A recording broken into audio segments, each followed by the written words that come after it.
네, 안녕하세요. 허철무라고 합니다.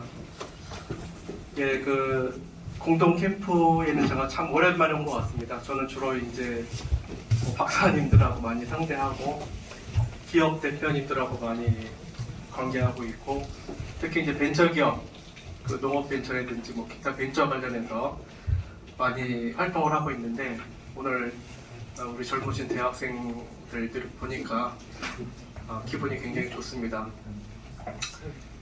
예, 어제도 뭐 충청남도 창업 관련해서 행사가 또 하나 있었고, 또 내일도 중기부 관련해서 또 여의도에서 큰 행사가 하나 있습니다.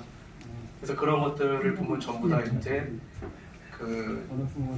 요즘 여러 가지 어려운 점들이 많이 있잖아요. 그럼에도 불구하고 한 해를 마무리하면서 성공한 사례들이 많이 나오고 있어요. 특히 젊은 청년들, 특히 이제 뭐 대학교를 갓 졸업하거나 대학 중에도 창업을 하셔가지고 또 성공하신 분들이 많이 나오고 있어서 뭐 그런 사례들을 많이 접하면서 저도 많은 걸 느끼고 있습니다. 네, 농산업의 미래와 전망입니다. 이 부분은 사실 학자마다 아니면 전문가마다 견해가 다를 수 있습니다. 그래서 오늘은 제가 이제 설명을 드리는 부분은 이론적 바탕과 또 제가 이제 오랫동안 이 관련된 업무를 해왔기 때문에 제 의견 그리고 다소 냉정하게 말씀을 드리고 함께 비전을 이렇게 제시해 드리도록 하겠습니다. 네, 저는 뭐 여러 가지 활동을 해왔고요. 책도 좀 많이 썼고 농산업 관련해서 한 20년 전부터 쭉 활동을 해왔습니다. 그리고 여러분들이 뭐 잘 아시는 바와 같이 이 마케팅이나 머천다이저 관련해서 20년 이상 실무에서 또 활동을 했었기 때문에 다양한 지식을 갖고 있으면서도 지금은 이 농산업 쪽으로 좀 전문적으로 지식을 가지려고 공부를 계속 하고 있고 또 그렇게 인정을 받고 있습니다. 예, 먹차는 농산업의 현안부터 해서 미래 전망 순으로 말씀을 드리고자 합니다. 먼저 이제 현안인데요. 우리 농산업에도 최근에 보면 또 하나는 플랫폼이죠. 플랫폼. 이 식품을 가지고 이제 플랫폼을 개발해가지고 플랫폼을 통해가지고 가격은 기본적으로 더 솔직하게, 더 빠르게, 더 재미있게 이 배송을 하고 판매를 하는 이런 구조들이 많이 생겨났죠. 이거하고 함께하는 것 중에 하나가 뭐 라이브 커머스라든지 우리가 뭐 유튜브에 요즘 유튜브에서도 쇼핑이 생긴 건 아시죠? 유튜브에서도 쇼핑이 지금 생겼습니다. 그래서 그런 것들이 굉장히 강세다 이렇게 이제 보시면 될 것 같아요. 세 번째는 소비자 트렌드입니다. 소비자 트렌드는 여러 가지가 있을 수가 있겠지만 제가 이 한 가지만 딱 설명을 드리는 겁니다. 체리슈머입니다. 체리슈머. 제가 보는 관점에서는 이게 가장 중요하지 않나 이런 생각을 해요. 그리고 이 소비자 트렌드가 금년뿐만이 아니고 내년, 후년에도 계속 간다. 저는 이렇게 보고 있거든요. 이게 이제 알뜰 소비 전략 추구를 소비하는 것을 얘기합니다. 소비자죠, 슈머니까. 근데 어떤 소비자로 크게 나눌 수가 있느냐? 여러분도 잘 이걸 생각을 한번 해보셔야 돼요. 왜? 아까 이제 단장님인가요? 말씀을 하셨잖아요. 아무리 지역에서 농산업 내에서 좋은 가공식품이나 어떤 생산물을 만들어내도 팔지 못하면 답이 없죠. 그죠? 그래서 파는 게 그만큼 중요한데 팔기 위해서 필요한 게 뭐냐면 소비자 분석이에요. 어떤 소비자가 지금 존재하고 있느냐 하는 것들을 우리는 이해하고 있어야 되거든요. 저는 세 가지로 나누고 있어요. 하나는 나눔 전략 소비입니다. 이게 조각 구매라고 얘기하죠. 여러분들 편의점에 가서 조각과일 이런 거 많이 가끔씩 먹죠. 그래도 자주는 안 가더라도 이런 것들이 사실은 나눔 전략 소비입니다. 왜냐하면 소량 구매하는 거죠. 자주 가더라도 내가 필요한 것만큼만 알뜰 구매하는 이런 나눔 전략 소비를 하고 있다 하는 게 큰 특징이고요. 두 번째는 한계 전략 소비라는 소비자가 있다는 거예요. 이거는 뭐냐면 한계라는 것은 내가 정해놓고 쇼핑을 하는 겁니다. 이거는 내가 요만큼만 사겠다, 아니면은 요거는 두 번에 나눠서 사겠다, 아니면 한 번에 그냥 사겠다. 이러한 지출 규모, 소득 대비해가지고 전략적으로 소비하는 것을 얘기합니다. 세 번째는 유연 전략 소비인데요. 이거는 뭐냐면 그때그때 내가 필요할 때 가서 사는 거예요. 그때그때. 그래서 이것도 필요한 만큼만 산다는 측면에서 보면 이 알뜰 소비 전략 추구 소비자의 가장 큰 특징으로 현재 나타나고 있습니다. 그리고 더구나 2023년도 경기가 좀 어려울 것이다. 뭐 이런 지금 예상들이 많이 나오고 있죠. 그러다 보니까 이 트렌드는 상당히 오래 가지 않겠는가, 2년 이상 갈 걸로 생각이 됩니다. 다시 말하면 저성장, 소비의 양극화 심하다, 그런 특징을 보이고 있습니다. 네 번째는 마케팅 트렌드인데요. 이 마케팅을 한마디로 저는 이제 이렇게 표현을 하고 싶어요. 이 마케팅 트렌드는 변화죠. 해마다 약간의 그 변화가 있습니다. 근데 현재 보면, 또 앞으로도 보면 이 부분이 가장 중요한 것 같다는 생각이 듭니다. 저는 3단계로 나눠서 말씀을 드리는데요. 하나는 정보 제공이죠. 마케팅이라는 것은 정보 없이 할 수가 없고요. 정보를 분석하지 않으면 답이 나올 수가 없습니다. 그리고 2단계는 정보에 따른 맞춤 제공이 필요하다는 거죠. 맞춤화 시켜야 된다, 이렇게 볼 수가 있겠고요. 3단계는 예측을 하는 거죠. 예측을 수행하는 겁니다. 이렇게 될 거다 해서 이렇게 마케팅을 하는 거겠죠. 그래서 이걸 잘하는 사람이 어떻게 돼요? 이걸 잘하는 사람이 고연봉자가 되고, 사실은 인정을 받을 수 있고, 창업을 한다고 했을 때 성공할 수 있는 어떤 요소가 되겠죠. 그래서 어려운 것 같지만 어렵진 않아요. 다만 이런 것들을 접하는 데는 나름대로의 스킬들이 어느 정도는 필요하겠죠. 그러니까 여러분들이 오늘 교육을 받으시는 내용 중에서도 이러한 스킬을 익힐 수 있는 부분들이 많이 있으리라고 저는 생각이 됩니다. 다음에는 스마트푸드하고 이제 스마트팜에 대해서 잠깐 말씀을 드리겠습니다. 여러분들이 스마트푸드 하면 이게 무슨 얘기냐, 이렇게 이해하실 수는 있어요. 근데 스마트푸드라는 것은 정의를 두 가지로 내리고 있습니다. 하나는 두뇌 활동에도 좋고 몸에도 좋은 음식을 얘기한다, 이렇게 표현을 하기도 하고요. 또 하나는 음식을 똑똑하게 소비하는 행위를 말한다, 이렇게 얘기하고 있습니다. 그래서 옆에 이미지가 몇 개 있는데요. 이런 것들이 다 이제 스마트푸드의 한 개념이죠. 다시 말하면은 기존의 가공식품이지만 여기다가 기능성을 투입하거나 몸에 좋은 것을 접목시켜가지고 스마트푸드화 시킨 제품들이 되겠죠. 그래서 여러분들이 인터넷 들어가 보시면 최근에 스마트푸드들이 많이 나오고 있다, 이렇게 이제 보시면 되겠습니다. 그리고 푸드테크라는 용어를 씁니다. 이거는 대한민국의 그 공기관 관련 기관들, 정부, 또 기업들, 요즘은 일반인들도 이 푸드테크라는 얘기를 많이 쓰고 있어요. 다시 말하면 기존 식품 산업에다가 AI라든지 빅데이터라든지 클라우드 등의 기술이 결합된 상태를 얘기합니다.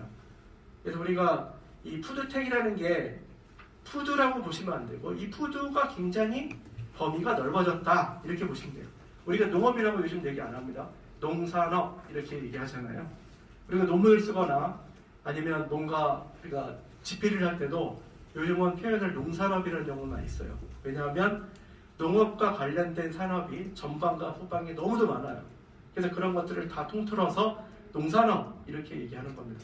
그러면 지금 얘기하고 있는 스마트 푸드, 푸드테크 이런 것도 뭐예요? 다 농산업의 범주다, 이렇게 보시면 되겠습니다. 이 스마트 푸드테크 시장 전망은 아주 좋죠. 아주 좋습니다. 여러분들 여기 이 로봇이 하나 나와 있잖아요. 로봇팔이잖아요. 이 로봇팔이 뭐 하는 거예요? 쿠킹하는 로봇입니다. 쿠킹. 뭐 달걀도 프라이 하고요. 그 다음에 볶음밥도 만들어내고요. 커피도 만들고요. 뭐 이런 로봇팔이거든요. 그래서 시장 자체가 이제 AI가 집밥을 해준다, 이렇게 표현할 수도 있고, 시장은 뭐 2027년도에 407조로 성장할 것이다, 전문가들은 이렇게 보고 있고요. 얼마 전에 홈쇼핑에서 그 서빙하는 로봇 판매한 거 아세요? 보신 분 있어요? 네, 관심이 많으시네요. 네, 그 정도로 이제 이 서빙 로봇 정도는 상용화가 지금 되고 있다. 엄청나게 빠른 속도로 확대가 될 겁니다. 그리고 전국적인 무인 매장이 확산되고 있죠. 여러분들 좀 많이 접할 수 있잖아요. 그죠? 어디 가면은 그 주인이나 종업원들이 없죠. 그냥 내가 사고 그냥 결제 카드를 하고 나오고 뭐 이런 부분이죠. 저도 얼마 전에 이제 부천이라는 지역에 가서 뭐 초청 강의를 하나 했는데 조금 일찍 도착했어요. 그래서 밥을 못 먹어가지고 저녁 시간인데 주차장에 세우고 저기 보니까 무인 매장이 하나 있더라고요. 샌드위치 무인 매장. 가서 보니까는 뭐 프리하더라고요. 음료수도 한 50가지 종류가 있고 샌드위치도 한 20여 가지 있는 것 같아요. 그래서 사가지고 딱 하니까 9,000원 나오대요. 9,000원.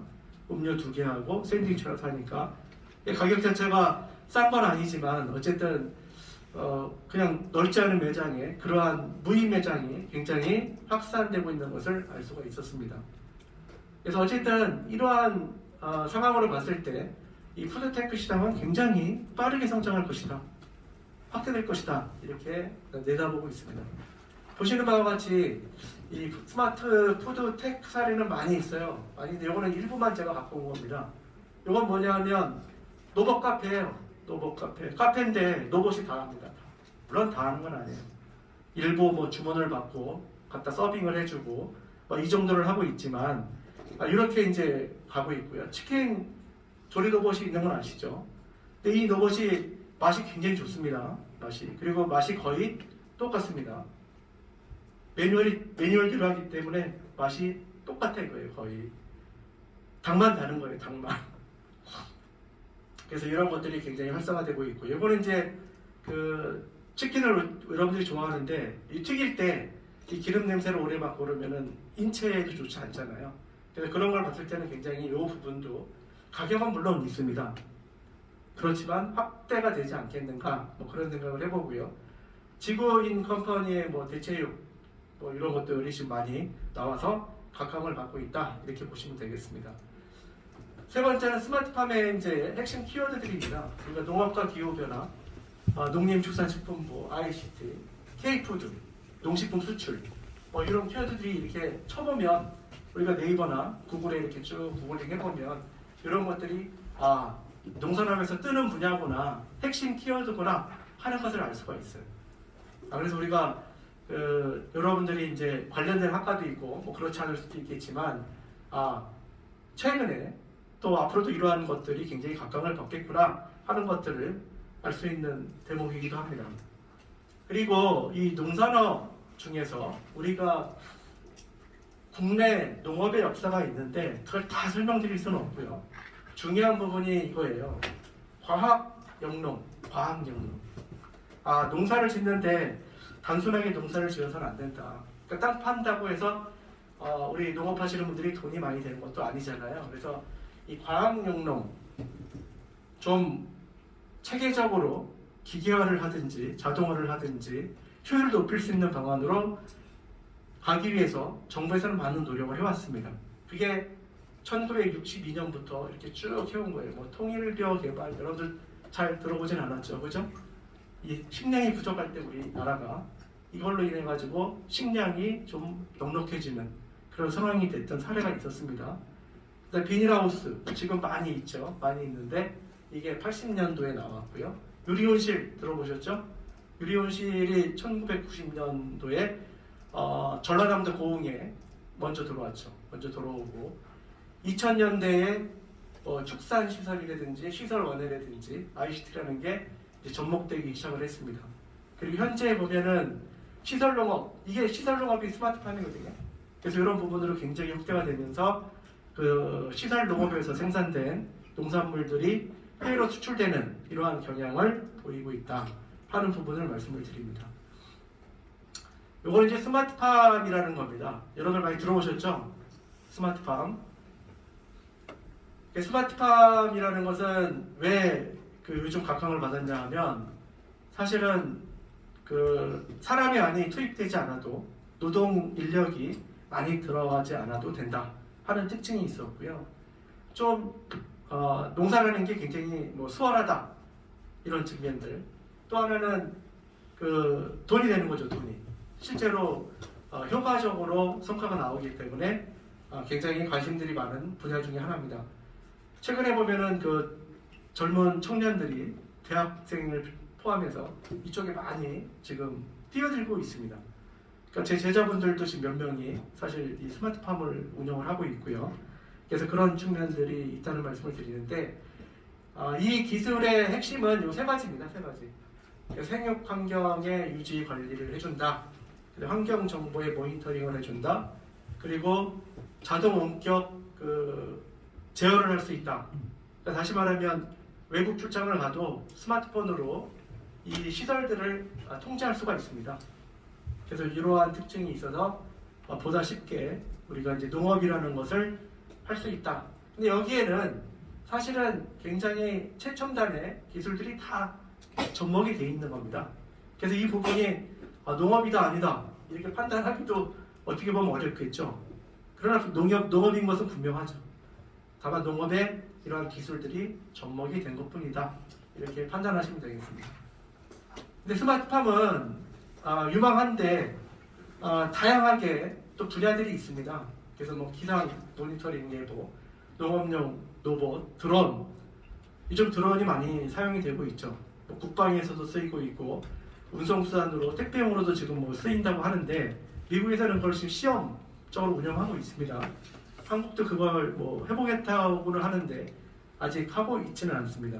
그다음에 정밀농업, 농업관리 정보 시스템, 스마트 유통 및 창고, 뭐 온실, 가축 모니터링, 폐기물 기술, 스마트 관계, 디지털 마켓플레이스. 이게 이제 디지털 마켓플레이스가 사실 유통하고 많이 관계되는 그 부분이기도 합니다.